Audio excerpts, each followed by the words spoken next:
February is the feast day of Saint Gobnait or Saint Abigail.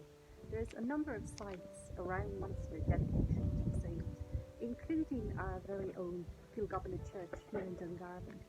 So today we're going to have a look around the site and learn a little bit about the story behind the saint and the site.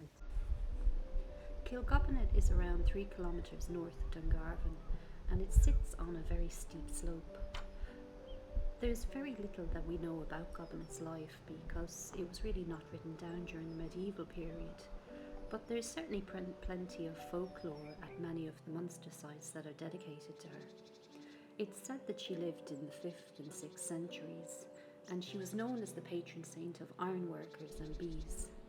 And interestingly, about 10 years ago, excavation just east of the church site found evidence of possible early medieval settlement and ironworking. It was said that an angel appeared to Gobnait, and she was told that she must travel until she saw 9 white deer grazing, and here she would build her resurrection, or her monastery, which she did eventually in Ballyvourney, County Cork.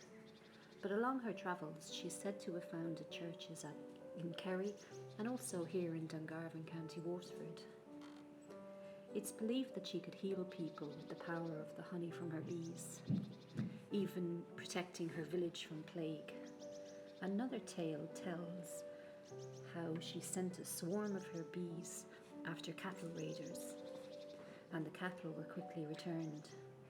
The present-day church is known as Saint Abigail's, and it was built in 1880.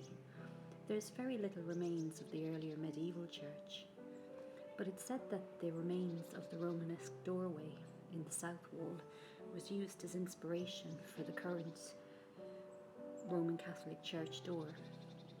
When John O'Donovan on his travels visited the site in 1840, the nave, the chancel and the south nave wall were all still standing to some degree.